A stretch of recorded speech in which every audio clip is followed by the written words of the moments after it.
नमस्कार साथियों, कैसे हैं आप लोग। आशा करता हूं आप सब लोग अच्छे होंगे और आपकी तैयारी भी बेहतरीन तरीके से चल रही होगी। और जो लोग अच्छे नहीं हैं वह सबसे पहले अपने स्वास्थ्य का ख्याल रखें, उसके बाद अपने पढ़ाई का ख्याल रखें। तो आज हम लोग बात करने वाले हैं तुगलक वंश के अगले लेक्चर के बारे में। तो इससे पिछले लेक्चर में हम लोग बात किए थे फिरोज शाह तुगलक के बारे में। तो उसमें हम लोगों ने चर्चा किया था कि फिरोज शाह तुगलक पर एक लेक्चर और होगा, जिसमें हम लोग फिरोज शाह तुगलक से रिलेटेड और भी उनके जो पॉलिसीज़ हैं उसके बारे में हम लोग बात करेंगे। तो बिना देर के हुए आज का लेक्चर हम लोग स्टार्ट करते हैं। तो आज सबसे पहले हम लोग पढ़ेंगे फिरोज शाह तुगलक के द्वारा, लिखिएगा, वेलफेयर पॉलिसीज, यानी स्पेशली कल्याणकारी जो नीतियां रही हैं, कल्याणकारी जो नीतियां रही हैं फिरोज शाह तुगलक के द्वारा, उसके बारे में हम लोग बात करेंगे। तो सबसे पहले लिखिएगा, सुल्तान लोक कल्याणकारी कार्यों के लिए। सुल्तान कहने का मतलब क्या, यहाँ पर हम लोग फिरोज शाह तुगलक के बारे में बात कर रहे हैं। तो यहाँ पे जहाँ जहाँ हम लोग सुल्तान कहेंगे इसका मतलब वहाँ पर हम लोग एफिस्ट के बारे में बात कर रहे हैं। तो लिखिएगा, सुल्तान फिरोज शाह तुगलक को दिल्ली सल्तनत के इतिहास में लोक कल्याणकारी कार्यों के लिए एक अलग एवं विशिष्ट स्थान प्राप्त है। उन्होंने विभिन्न प्रकार के विभागों का निर्माण लोक कल्याणकारी उद्देश्यों के तहत किया था। उदाहरण के तौर पे लिखिएगा, पहला दीवान ए बंदगान। दीवान ए बंदगान, दीवान का मतलब डिपार्टमेंट होता है, यह एक विभाग बनाया गया। उर्दू में ए का मतलब का होता है, ठीक है। और बंदगान का मतलब यहाँ पर दास से है। दास मतलब जो स्लेब लोग हैं उनसे। तो स्लेब लोगों के लिए एक अलग डिपार्टमेंट बनवाया था फिरोज शाह तुगलक ने। तो आपसे सवाल पूछा जाता है इस तरीके से, एक तरफ दिया रहेगा दीवाने बंदगान और दूसरी तरफ लिखा रहेगा इनमें से कौन सा सही सुमेलित नहीं है। तो 4 इधर डिपार्टमेंट का नाम है और 4 इधर शासक का नाम है। अब सामान्यतः क्या पूछा जाता है, सामान्य एग्जाम में यह पूछा जाता है कि सही सुमेलित का चयन कीजिए। इसमें सही सुमेलित दिया रहेगा, लेकिन आपसे पूछा जाएगा कि इसमें से गलत तरीके से किसको सुमेलित किया गया है। तो इसमें आपको एक एक याद रहेगा, तभी आप बना पाएंगे। दूसरा लिखिएगा, दीवाने खैरात। दीवाने खैरात भी जो है एक दान विभाग बनाया गया था, जिसमें जिसका इच्छा होता था वो दान करता था और यहाँ से जो पैसा है वह उस दौर के जो गरीब लोग हैं उनके शादी विवाह या उनके ऊपर कल्याण के लिए खर्च किया जाता था। और तीसरा लिखिएगा, दफ्तर ए रोजगार। दफ्तर ए रोजगार, यानी कि दफ्तर का मतलब पता ही है, दफ्तर उर्दू शब्द है, अंग्रेजी में हम लोग इसे ऑफिस कहते हैं। तो दफ्तर ए रोजगार means what, a department which was established for unemployed person. जो भी अनएम्प्लॉयड थे उनके लिए बनाया गया था, ठीक है। यहाँ तक क्लियर है। इसी में लिखिएगा, फिरोज शाह तुगलक की तुलना रोम के महान सम्राट अगस्तस से की जाती है। रोम के महान सम्राट अगस्तस से की जाती है। फिरोज शाह तुगलक के द्वारा बसाए गए नगरों की कुल संख्या 300 के आसपास थी, जिसमें मुख्य तौर पे फिरोजाबाद, कोटला फिरोज शाह, ये फिरोज शाह कोटला भी दिल्ली में एक मैदान भी है। और उसके बाद लिखिएगा, यहाँ का टिकट हमने लिया था आईपीएल में, लेकिन हम लोग पहुँच नहीं पाए थे, पता चला जिस टीम के लिए जा रहे थे उसका मैच ही खत्म हो गया। उसके बाद लिखिएगा, फतेहाबाद, हिसार फिरोजा, फिरोजपुर और जौनपुर।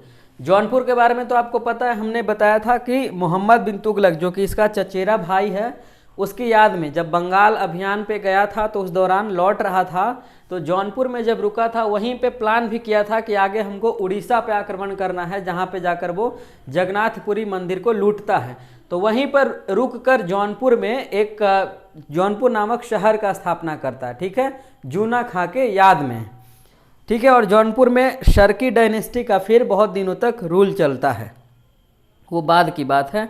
आगे लिखिएगा, जौनपुर वाला लिख लिए। हाँ, अब पूछा जाएगा कि जौनपुर किसके याद में बनाया गया था, तो जौना खां या जूना खां मोहम्मद बिन तुगलक का ही दूसरा नाम है। कब बनाया गया था पता ही है।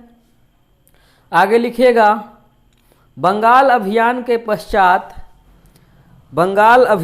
पश्चात फिरोज शाह तुगलक ने इकदला का नाम बदलकर आज़ादपुर कर दिया था तथा पांडुआ का नाम बदलकर, पांडुआ जो वहाँ का राजधानी हुआ करता था बंगाल प्रोविंस का, उसका नाम बदलकर फिरोजाबाद कर दिया था।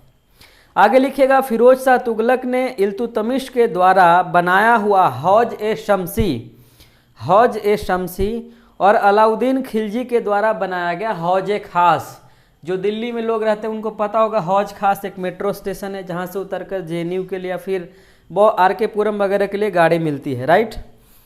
वहीं से हम लोग ऑटो पकड़ के जेएनयू जाया करते थे। तो लिखिएगा, अलाउद्दीन खिलजी द्वारा निर्मित हौज ए खास की फिर से मरम्मत करवाई गई। वह टोपरा और मेरठ से अशोक द्वारा निर्मित 2 स्तंभ अभिलेखों को, 2 पिलर इंस्क्रिप्शंस को दिल्ली लाया, ठीक है। और दिल्ली में 1200 बाग लगवाए थे। ये सब उसके पब्लिक वेलफेयर डिपार्टमेंट के तहत ही किया गया काम है। तो ये सब कुछ सूचनाएं तो हम लोग पहले भी लिखे थे। दीवाने खैरात आपने लिख लिया। एक और लिख लीजिए, उसने एक राजकीय अस्पताल की भी स्थापना करवाई थी जिसका नाम था दरुल सफ़ा। क्या था? दरुल सफ़ा,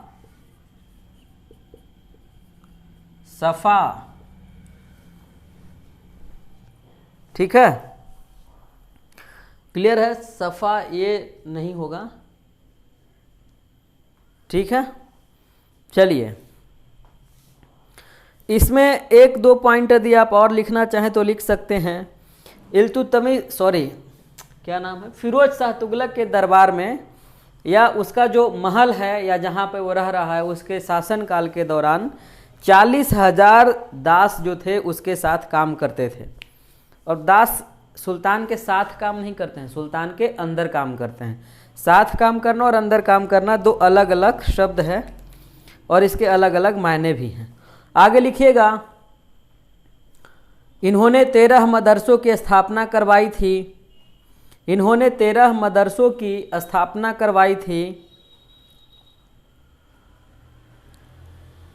अगला पॉइंट लिखिएगा, आरसी मजूमदार के अनुसार, आरसी मजूमदार कौन है बताइएगा आप? रमेश चंद्र मजूमदार बहुत बड़े हिस्टोरियन हुए हैं।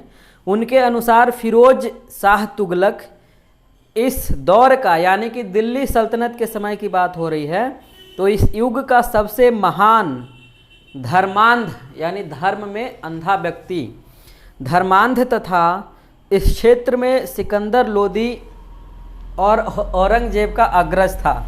सिकंदर लोदी को भी धर्मांध माना जाता है, औरंगजेब को तो माना ही जाता है। तो इन्होंने कहा, आरसी मजूमदार ने, कि इन दोनों का अग्रज है, यानी इन दोनों से पूर्वगामी पहले आया है किसने? फिरोज शाह तुगलक ने इसे धर्मांध कहते हैं। इन तीनों को धर्मांध की संज्ञा दी गई। आगे इसी में लिखिएगा, हेनरी इलियट और एलिफिंस्टन ने, हेनरी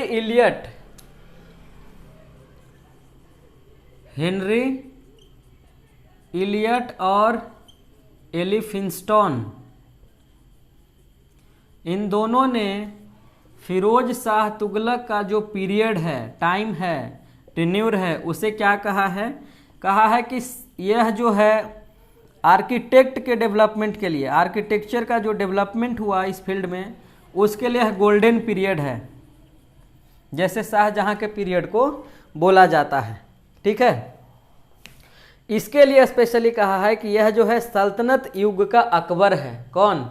फिरोज शाह तुगलक को कहा हेनरी इलियट और एलिफिंस्टन ने मिलकर, यह ज्वाइंट स्टेटमेंट है, ठीक है। चलिए, यहाँ तक क्लियर है। तो आगे हम लोग लिखते हैं। ये तो वेलफेयर से रिलेटेड कुछ चीज़ें थी जो हम लोग पढ़े। आगे पढ़ते हैं इसी में। आज इसको हम लोग ख़त्म करेंगे, तुगलक डायनेस्टी को। तो थोड़ा सा लंबा हो सकता है वीडियो। लंबा के लिए आप टेंशन मत लिया करो, आप कंटेंट पे फोकस रखो कि आप थोड़ा सा विस्तार में पढ़ेंगे लंबा होगा तो होगा, इसमें क्या दिक्कत है। और यदि आपको लंबा पढ़ने की इच्छा नहीं है तब तो आप वीडियो को पॉज करके हटा के आप अलग हट ही सकते हो, इसमें क्या है। आगे लिखिएगा कल्चरल डेवलपमेंट, लिखिएगा फिरोज शाह तुगलक ने भवन निर्माण के साथ साथ कल्चरल डेवलपमेंट को भी अपने दौर में अधिक प्रोत्साहन दिया। फिरोज शाह तुगलक ने कई सारे पुराने भवनों की मरम्मत करवाई, जिसमें हम लोग कुछ लिखे भी, कई सारे मदरसे बनाए, कई तरह के मस्जिदें बनवाई, और उन्होंने हिसार, फिरोजाबाद, जौनपुर जैसे बड़े बड़े शहर बनाए। तो ये सब हम लोग पहले भी लिखे हैं, तो इसमें लिखने की मेरे ख्याल से यह पॉइंट लिखने की आवश्यकता नहीं है। उन्होंने लिखिएगा उन्होंने 100 लाख टंका गरीब किसानों में बंटवा दिया ताकि वे अपनी भूमि को फिर से आबाद कर सकें। इसी में लिखिएगा शम्स सिराज अफीफ के अनुसार, शम्स सिराज अफीफ के अनुसार सुल्तान के काल में बांटी गई राशि का लाभ मात्र मुसलमानों को ही नहीं बल्कि हिंदुओं को भी हुआ था। अब यहाँ पर कॉन्ट्राडिक्शन हो रहा है, क्योंकि आरसी मजुमदार ने इसे धर्मांध कहा, ठीक, और यहाँ पर यह भी कहा गया है कि चूंकि मदरसे बनवाए गए, कुरान भी इन्होंने बांटा, तो एक तरफ धर्मांध कहा जा रहा है, दूसरी तरफ अफीफ जो है वह कह रहा है कि इन्होंने जो पॉलिसीज़ बनाए या फिर जिन मजदूरों को पैसा बांटा उससे न केवल मुसलमान किसानों को या मुस्लिम जो जनता थी उनको फ़ायदा हुआ बल्कि हिंदुओं को भी उतना ही उसका फ़ायदा मिला। सफ़ा खाना के बारे में हम लोग लिख लिए। लिखिएगा सुल्तान ने फुतुहाते फिरोज शाही नामक ग्रंथ की रचना भी की थी। उसके अलावा अपने काल में भारतीय दर्शन यानी इंडियन फिलॉसफी से रिलेटेड जो बुक थे, उसके अलावा इंडियन मेडिकल साइंस से जो रिलेटेड किताबें थी उसका इसने फारसी में, पर्शियन में अनुवाद करवाया। ठीक है, अब अगला पॉइंट पे लिखते हैं एडमिनिस्ट्रेटिव रिफॉर्म्स।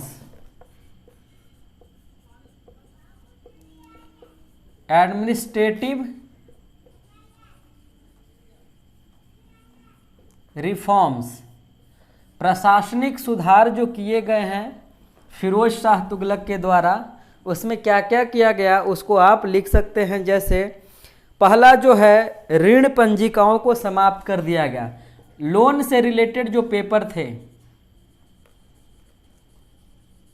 उसको इसने समाप्त कर दिया। अब ये स्टार्ट किसने किया था? मोहम्मद बिन तुगलक ने। तो लिखिएगा कि मोहम्मद बिन तुगलक के शासनकाल में 2 करोड़ टंका कृषि ऋण यानी एग्रीकल्चर लोन के तौर पर किसानों को दिए गए थे। ठीक है, अब उस ऋण को क्या कहते थे? सौंधर या तकावी, जो लोन के तौर पे दिया गया फिरोज एमबीटी के द्वारा किसानों को, उसे कहते थे तकावी या सौंधर, राइट। लेकिन जब एफएसटी आया तो उसने अपना वजीर जो है इसका मलिक मकबूल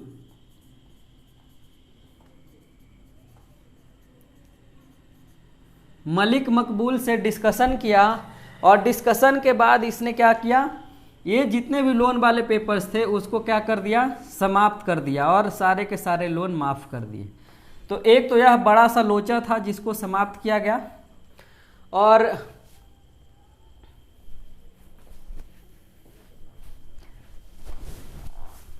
दूसरे नंबर पे हम लोग इसमें लिख सकते हैं वजीर पद की नियुक्ति। वजीर पद की नियुक्ति, इसमें लिखिएगा पहला पॉइंट, सुल्तान फिरोज शाह तुगलक के काल में वजारत का चरमो उत्कर्ष काल था। ठीक है, वजारत मतलब रेवेन्यू डिपार्टमेंट, वह क्लाइमेक्स पे था। Revenue was on climax phase, was on it's climax phase, right. इसी में आगे लिखिएगा मलिक मकबूल तेलंगाना का एक ब्राह्मण था जिसने इस्लाम धर्म को स्वीकार कर लिया था। उसे खाने जहां तेलंगानी के नाम से जाना जाता है। क्योंकि उसी को वजीर बनाया गया, इसीलिए इस यहाँ पर उसके बारे में बताया जा रहा है। आगे लिखिएगा, जब तक यह खान ए जहाँ तेलंगानी नहीं बना था तब तक इसका नाम कुकनू था, जिसका मतलब फूल होता है। फूल माने मूर्ख नहीं, वो वाला फूल आप लोग जो देते हो वो वाला। लिखिएगा, उन्हें कवाउल मुल्क की उपाधि दी गई थी। फिरोज शाह तुगलक के शासनकाल में आर्थिक प्रगति एवं आय में वृद्धि का श्रेय मलिक मकबूल को दिया जाता है।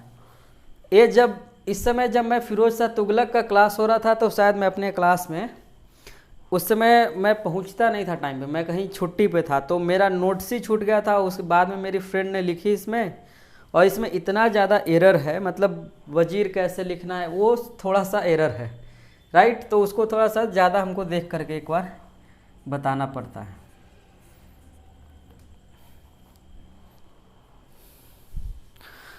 आगे लिखिएगा, कड़ी सजाओं पर रोक। सुल्तान ने राजद्रोह के लिए गंभीर दंड की व्यवस्था का अंत किया, जो शरीयत में लिखी हुई नहीं थी।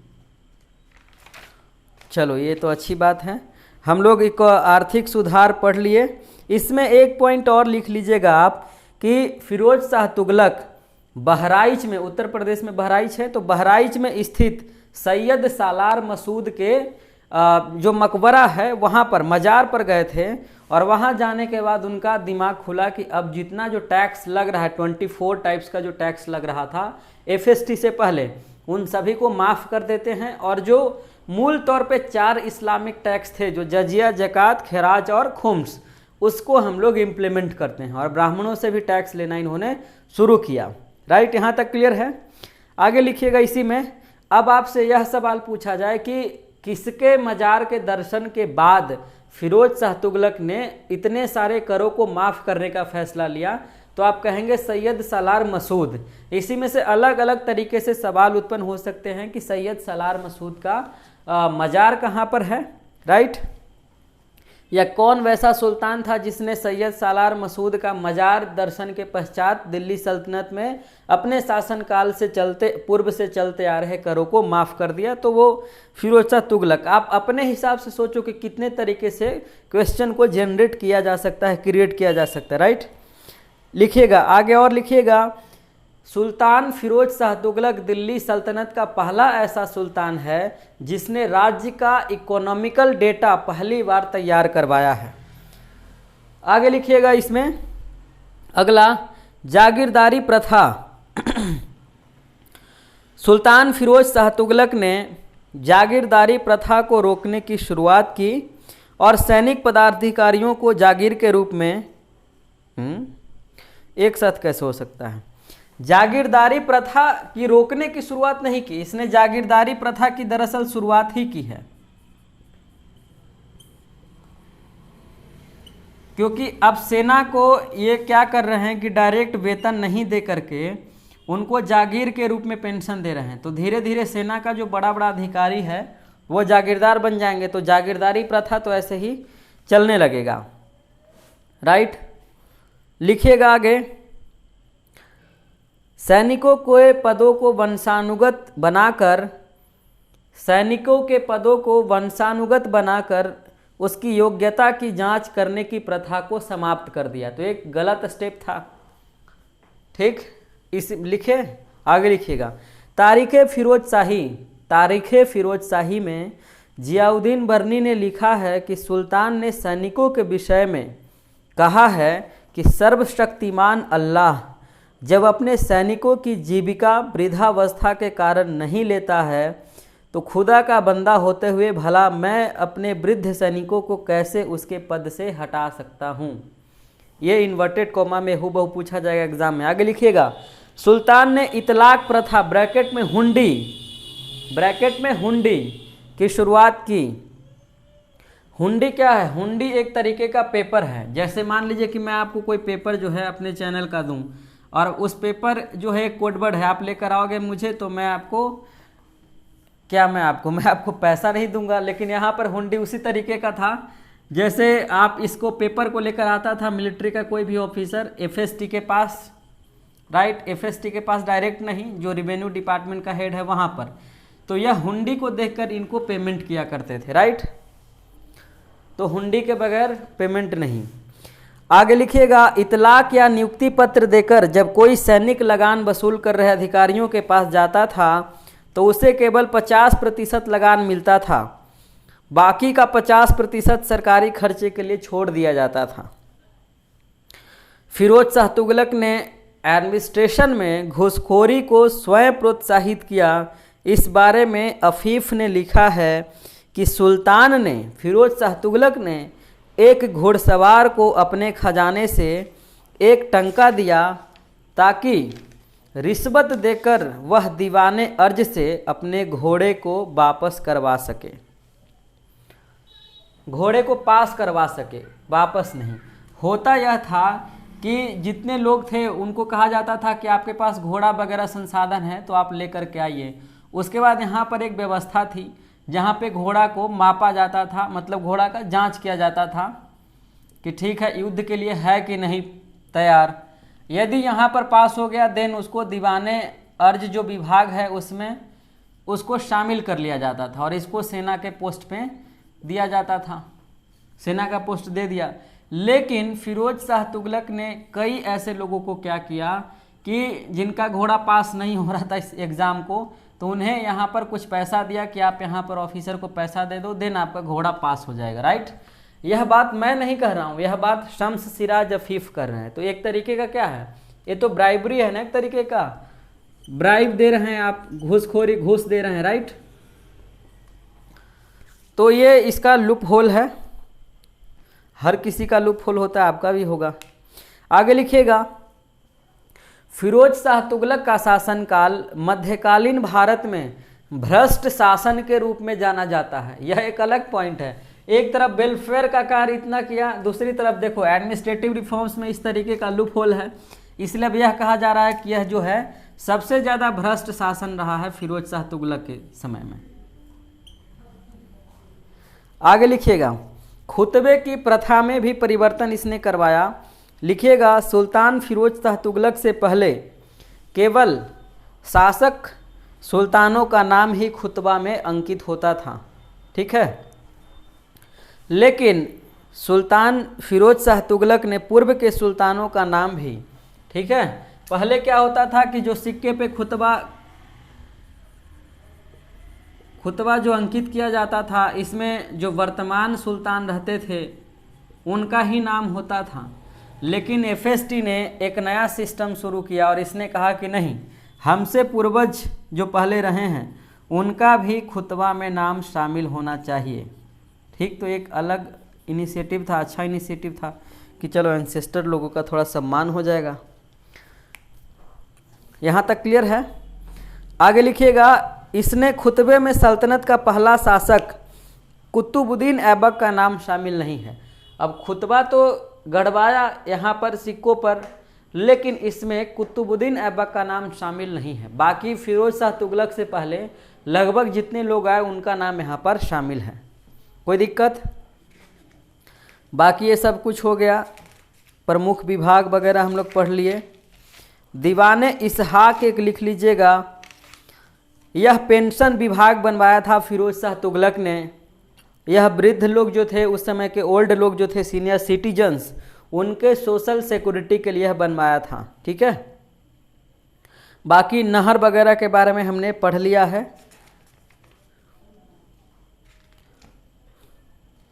सुल्तान द्वारा दिल्ली में काली मस्जिद, बेगमपुरी मस्जिद, कला मस्जिद, खिड़की मस्जिद का निर्माण करवाया गया, लिख लिया आपने। बुजेल हेग ने के अनुसार निर्माण कार्य के दृष्टि से एफएसटी जो है रोमन सम्राट ऑगस्टस के बराबर था।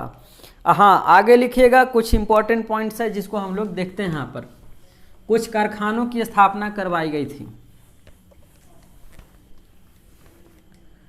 कारखाने लिखिए, एफएसटी के काल में 2 प्रकार के इंडस्ट्री बनाए गए, 2 प्रकार के इंडस्ट्री। पहला को बोला गया है रातिबी,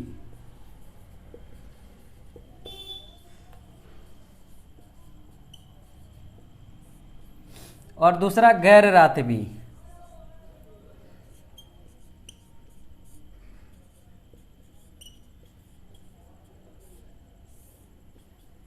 इन दोनों में क्या अंतर है लिखिएगा।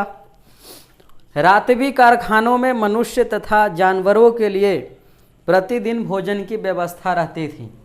रात्रि में मनुष्य प्लस एनिमल के लिए पर डे यहाँ पर भोजन का व्यवस्था था। यहाँ पर ऑब्वियस सी बात है इसका उल्टा है, तो यहाँ पर नहीं रहेगा।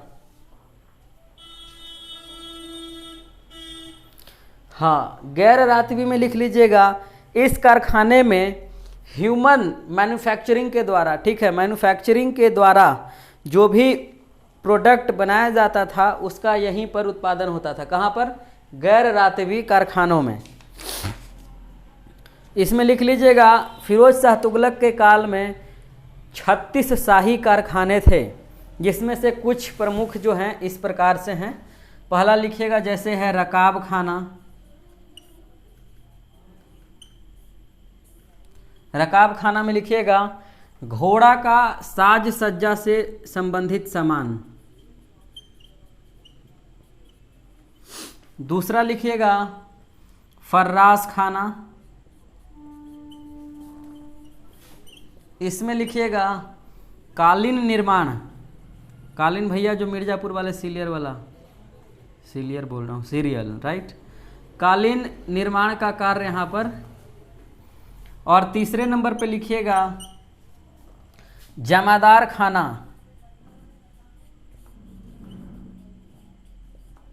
इसमें लिखिएगा शाही वस्त्र, यानी ये कपड़ा डिपार्टमेंट था, इतना ज़्यादा रटने का क्या ज़रूरत है, कपड़ा डिपार्टमेंट लिख लीजिए। और एक और लिखिएगा अलम खाना। यहाँ पर झंडा बनाया जाता था, पताका विभाग।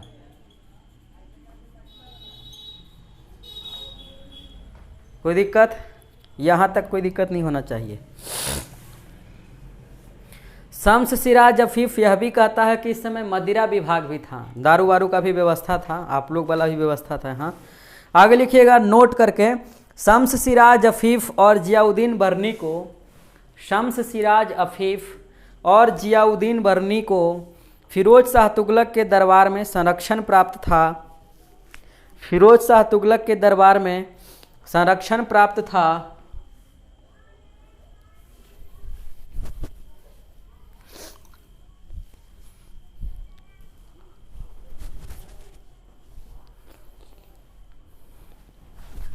बर्नी के मृत्यु के बाद, इसी में आगे लिखिएगा, बर्नी के मृत्यु के बाद उन्होंने उनकी पुस्तक तारीख़े फिरोज शाही को पूरा किया। यानी कि बर्नी की सबसे फेमस बुक है तारीख़े फिरोज शाही, आपको पता ही होगा, हमने पहले ही पढ़ाया है।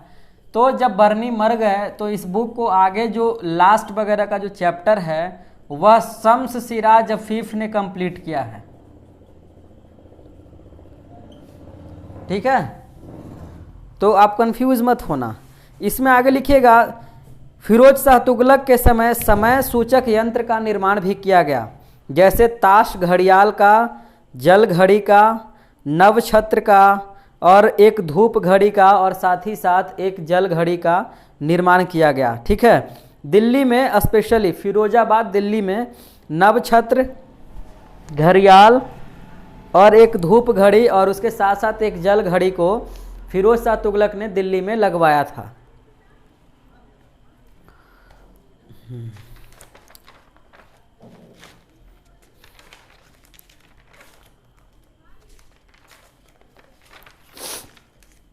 अब यहाँ तक समझ में आ गया है तो थोड़ा सा आगे बढ़ते हैं। थोड़ा और है, आप थोड़ा सा पेशेंस बना के रखिए। जल्दीबाजी करोगे तो ठीक है, जल्दीबाजी में तो आप लुसेंट पढ़ के भी काम चला सकते हैं, लेकिन आप हमारे साथ पढ़ेंगे तो थोड़ा आपको पेशेंस रखना पड़ेगा, क्योंकि हम लोग तो थोड़ा सा ज़्यादा पढ़ते हैं, राइट। इस समय का लिटरेचर के फील्ड में जो डेवलपमेंट हुआ है उसके बारे में हम लोग बात करते हैं। लिटरेरी डेवलपमेंट, लिटरेरी डेवलपमेंट नहीं कह के कर सकते हैं, development in the field of literature. आप लिख लीजिए, मैं यहाँ पे आगे स्टार्ट करता हूँ। Development in the field of literature, पहला लिखिएगा, बरनी और अफीफ वाला पॉइंट तो आपने लिख लिया होगा, तारीख़ फिरोज शाही के बारे में।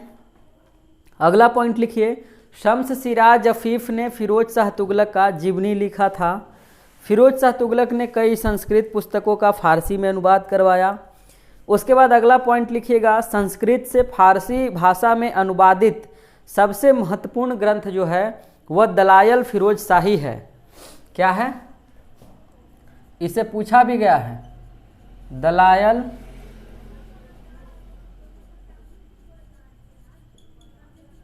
फिरोज शाही। यह किताब जो है नवछत्र से रिलेटेड है, मतलब उसका जो टॉपिक है, विषय जो है वह है नवछत्र विज्ञान, उसके अलावा फिलॉसफी। ठीक है। इस ग्रंथ के अनुवादक हैं अजीज उद्दीन किरमानी। अजीज उद्दीन किरमानी, अजीज उद्दीन किरमानी। आगे लिखिएगा, संगीत पर आधारित पुस्तक राग दर्पण का भी फारसी अनुवाद करवाया गया। संस्कृत पर आधारित पुस्तक राग दर्पण का भी फारसी अनुवाद करवाया गया। ठीक है। आगे लिखिएगा, फिरोज शाह तुगलक के काल में शसगानी नामक सिक्का चलता था। यह जो है 6 जीतल के बराबर होता था। 1 शसगानी इक्वल टू 6 जीतल। यह जो है शसगानी वह चांदी का होता था।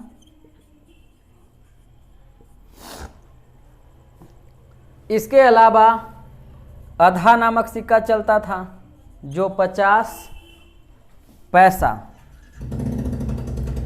और अधा के अलावा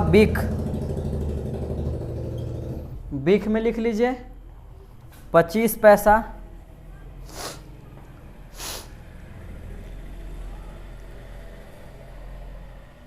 ठीक है, आधा और बिक।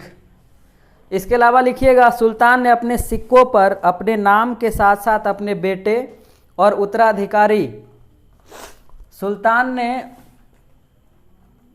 क्वाइन पे किसका किसका नाम, एक तो अपना नाम एफएसटी ने,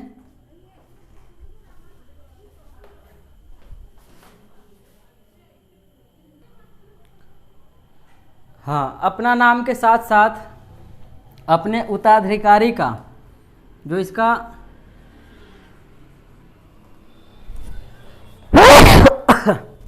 सॉरी तबीयत थोड़ा ख़राब हो गया है, बट कोई नहीं, हम लोग इसको आगे पूरा करेंगे। राइट।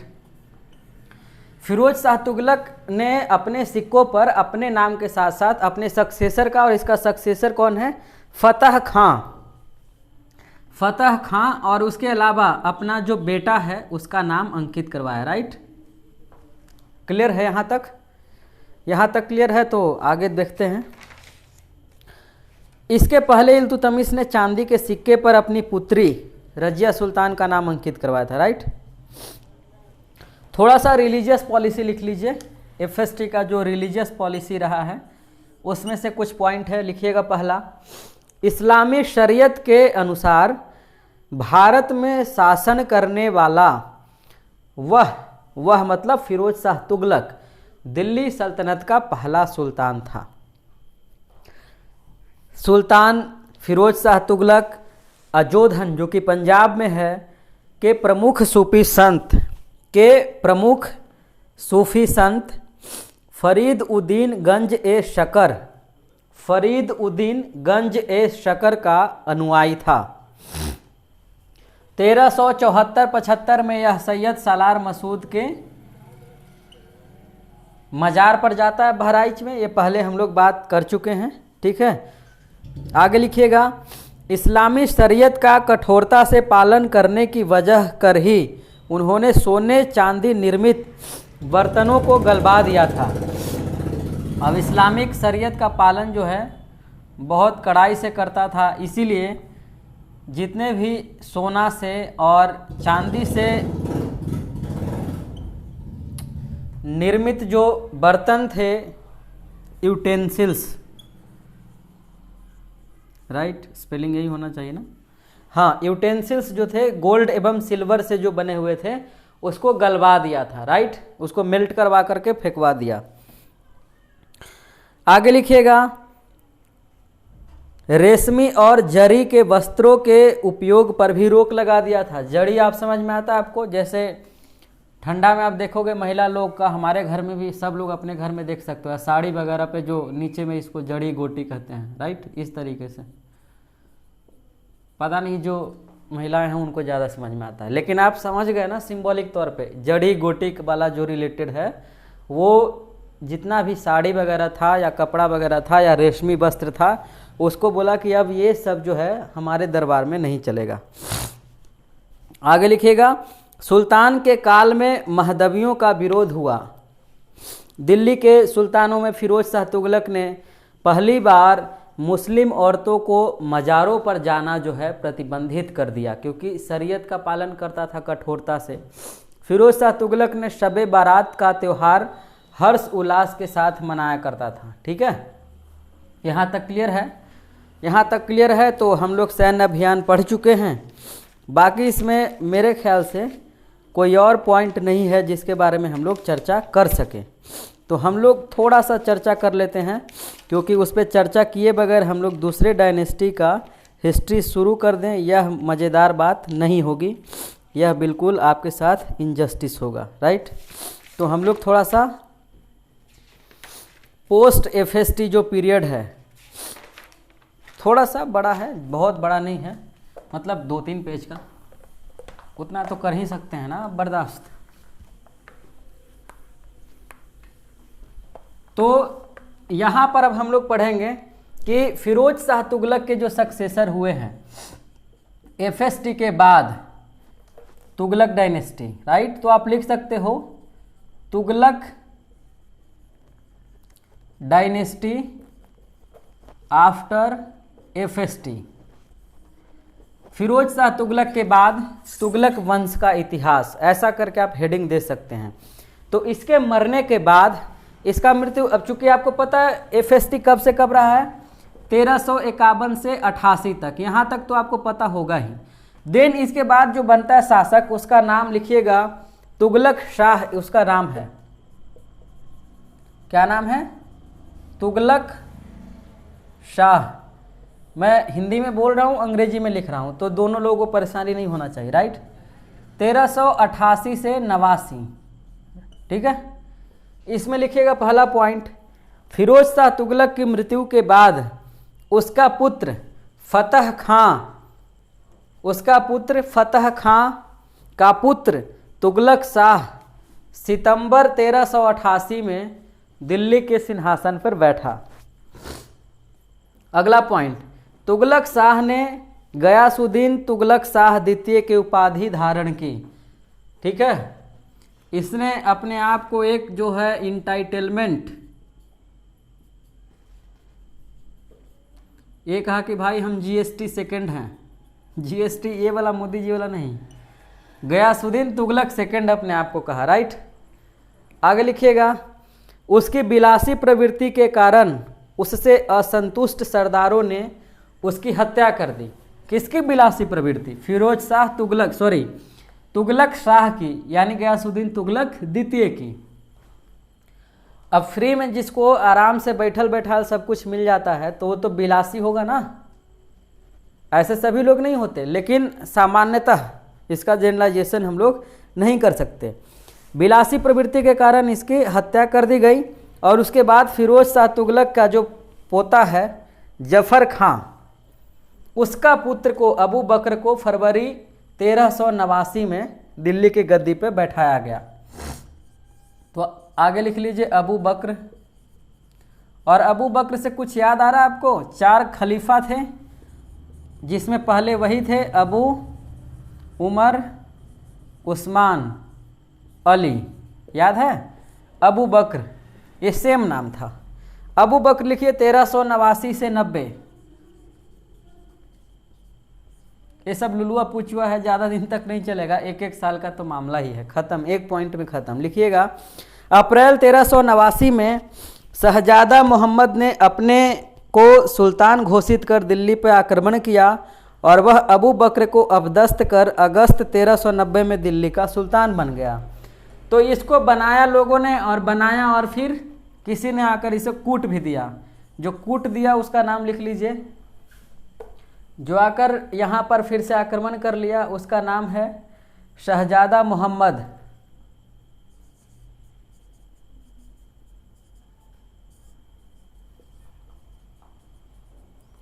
यही जो है दूसरे नाम से गद्दी पे बैठता है 1390 से 94 तक, या कुछ दिन तक तो मजा लिया, 4 साल तक कम से कम। लिखिएगा किसके नाम से बैठता है? इस नसरुद्दीन मोहम्मद शाह के नाम से बैठता है। नसरुद्दीन मोहम्मद शाह के नाम से गद्दी पर बैठता है। मोहम्मद शाह नहीं, महमूद शाह लिखिएगा, ठीक है। अधिक शराब पीने के कारण ये भी जो है 1394 में मर जाता है। अब कहिएगा कि अब इसमें जो है आप बता ही नहीं रहे हो कि इसने क्या क्या किया। कुछ ने यही किया कि 4 साल तक इतना दारू पिया कि पीते पीते जो है अंत में टपक गया। तब इसका क्या इतिहास लिखेंगे कि दारू पीता था, कौन कौन क्वालिटी का, कौन कौन ब्रांड का, क्वालिटी भी उसमें मैटर करता है, राइट। अच्छा शराब नहीं होगा तभी ना, 4 साल में इतना जल्दी कैसे कोई मर जाएगा शराब पीकर। आगे लिखिएगा अलाउद्दीन सिकंदर शाह। 1394 में जो है अगला शासक बैठा है उसका नाम है अलाउद्दीन सिकंदर शाह। शॉर्ट में लिख रहे हैं अलाउद्दीन सिकंदर शाह। इस 1394 में बैठा और फिर गद्दी से भी उतर जाएगा, ठीक है। तो जैसे ही महमूद मरता है गद्दी पे बैठता है, ठीक है। हुमायूं नाम था इसका पुराना, लेकिन इस अलाउद्दीन सिकंदर शाह के नाम से बैठता है गद्दी पे। यहाँ तक क्लियर है। 1394 में भी यही भी मर जाता है। उसके बाद दूसरा शासक आता है, ये लिखिएगा, यह बहुत महत्वपूर्ण है, नसीरुद्दीन महमूद शाह। बहुत खतरनाक एक्टर भी हैं, राइट। 1394 से लेकर 1412 AD तक यहाँ पर लिखिएगा, ये इंपॉर्टेंट है। पहला लिखिएगा, यह सिकंदर शाह का छोटा भाई था और तुगलक वंश का अंतिम शासक था। यह सिकंदर शाह का छोटा भाई था और तुगलक वंश का अंतिम शासक था। इसके समय में वजीर जो था उसका नाम था मलिक सरबर। क्या नाम था? मलिक सरबर।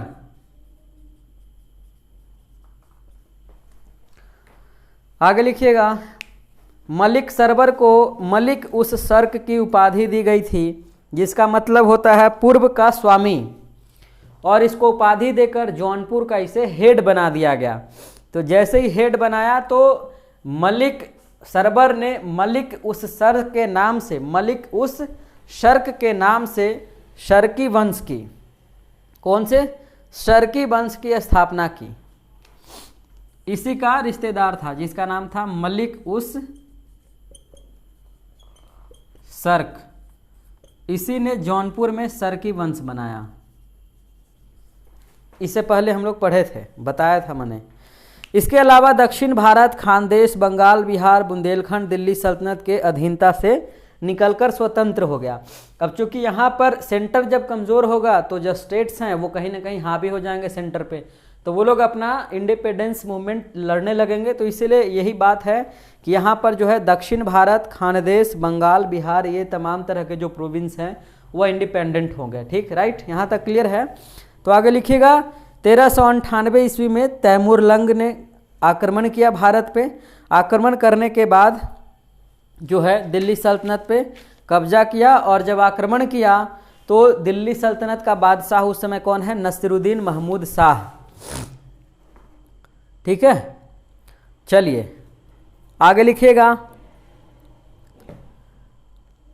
तैमूरलंग 11 दिसंबर 1398 को दिल्ली पहुंचा। तैमूरलंग 11 दिसंबर 1398 98 AD को दिल्ली पहुंचा और 15 दिनों तक दिल्ली में कत्लेआम किया। दिल्ली के बारे में उसमें बताया जाता है, दिल्ली थ्रू द एजेस जो एक किताब है, हमारे दोस्त PhD कर रहे हैं अर्बनाइजेशन पे, तो उन्हीं को लेकर ये उन्हीं के रीडिंग्स में बुक शामिल थी। तो ये दिल्ली थ्रू द एजेस जो है उसमें बताया गया कि दिल्ली का किस तरीके से जो है डाउनफॉल होता है और फिर से वो इस्टेब्लिश होता है, उसके कई चरण में बताया गया है। उसमें एक यह भी है कि तैमूरलंग 15 दिनों तक दिल्ली के प्रत्येक दुकान से लेकर के प्रत्येक घर को लूट लेता है, पूरी तरीके से दिल्ली बर्बाद कर देता है। राइट, विस्तार से दिया गया, आप पढ़ना चाहेंगे तो आप पढ़ सकते हैं। दिल्ली से वापस जाने के क्रम में खिज्र खां को मुल्तान, लाहौर और दीपालपुर का सूबेदार बना दिया। कौन? तैमूरलंग। तब तैमूरलंग आक्रमण कर रहा है, दिल्ली को 15 दिन तक लूट रहा है, इसका मतलब सेंटर कहीं ना कहीं कमज़ोर है। तो यहाँ पर जब वो चूंकि आया, बाहर से आया, आक्रमण किया, रिवेन्यू के पर्पज से आक्रमण किया था, माल लूटा, जाने लगा तो यहाँ का साम्राज्य जो है वह किसको सौंप दिया? खिज्र खां को सौंप दिया।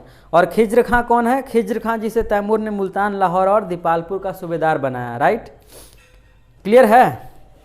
चलिए, नसरुद्दीन महमूद के दूसरे वजीर मलिक मकबूल को पराजित करके मारा गया। ठीक है, मार डाला। उसके बाद लिखिएगा, उसी दौरान नसरुद्दीन महमूद गुजरात से दिल्ली पहुंचा और शासन सत्ता दौलत खां लोधी को सौंप दिया। अब दौलत खां लोधी जो है उसका एक अधिकारी है, किसका? नसरुद्दीन महमूद शाह का। अब यहीं से हिस्ट्री चेंज होगा, डायनेस्टी चेंज होगा। ठीक है, यहाँ तक क्लियर है? दौलत खां लोधी आ गया। अब लोधी नाम का टर्म आ रहा है ना, लेकिन अभी अचानक से लोधी डायनेस्टी आएगा नहीं, बीच में तो सैयद डायनेस्टी का आना है। ठीक है, लेकिन लोधी टर्म यहाँ से स्टार्ट हो गया। राइट, तो दौलत खां लोधी को सौंप दिया। 1412 में सुल्तान नसरुद्दीन की मृत्यु हो गई और सरदारों के सर्वसम्मति से दौलत खां को सरदार बनाया गया। लेकिन खिज्र खां दिल्ली पे आक्रमण कर देता है, क्योंकि खिज्र खां के पास पावर किसका है? तैमूरलंग का। तो तैमूरलंग तो ज़्यादा खूंखार है, तो तैमूरलंग का सपोर्ट है किसको? खिज्र खां को। लेकिन तुगलक वंश के जो ट्रेडिशनल लोग हैं, जो सरदार हैं, वो दौलत खां लोधी को सपोर्ट कर रहे हैं और तैमूरलंग खिज्र खां को। तो तैमूरलंग वाला पार्ट जो है ज़्यादा हावी होगा। राइट, तो बीच में खिज्र खां चल करके आएगा, तो बाकायदे से दौलत खां लोधी को आना चाहिए था। लेकिन मोनार्की में तो कोई रूल रेगुलेशन चलता नहीं, डेमोक्रेटिक स्टेट तो था नहीं, तो मोनार्कियल स्टेट में जिसके पास पावर है वह सत्ता में आएगा। क्लियर है? तो तैमूरलंग का सपोर्ट किसे? खिज्र खां को। तो खिज्र खां आक्रमण कर दिया दौलत खां लोधी पे, तो फाइनली दौलत खां लोधी जो है वो खत्म हो गया और देन खिज्र खां ऊपर आ गया। फिर दिल्ली सल्तनत पे इसका कब्जा हो गया। देन खिज्र खां जो है एक अलग डायनेस्टी लेकर के दिल्ली सल्तनत के इतिहास में एक अध्याय और फिर से जोड़ देता है। यदि तैमूरलंग का आक्रमण नहीं होता, खिज्र खां को सपोर्ट नहीं करता वो, या यहाँ का सूबेदार बनाकर नहीं जाता, तो दिल्ली सल्तनत के इतिहास से एक चैप्टर गायब रहता, एक डायनेस्टी गायब रहता, हम लोग नहीं पढ़ रहे होते। राइट, लेकिन खिज्र खां आ गया और खिज्र खां जब आ गया तो 1414 में, याद रखिएगा कब? 1414 में एक नया डायनेस्टी बनाया जिसे हम लोग सैयद डायनेस्टी के नाम से जानते हैं। और यहाँ से दिल्ली सल्तनत का जो है पॉलिटिकल हिस्ट्री एक बार फिर से अपना रुख बदलता है और अपने इतिहास को खत्म नहीं करता, इतिहास का रुख बदल रहा है, एक नया चैप्टर जोड़ रहा है, जिसके बारे में हम लोग अगले लेक्चर में बात करेंगे। अभी तक हमारे साथ जुड़े रहने के लिए बहुत बहुत धन्यवाद आपका। इस वीडियो को शेयर जरूर कीजिएगा और अपने तमाम सारे दोस्त जो यूजीसी नेट की तैयारी कर रहे हैं या फिर किसी भी कॉम्पिटिटिव एग्जामिनेशन की तैयारी कर रहे हैं, वह इतिहास विषय की तैयारी के लिए हमारे साथ जुड़ सकते हैं। आपकी मदद चाहिए, आप तमाम सारे नए लोगों को जोड़िएगा। बहुत बहुत शुक्रिया।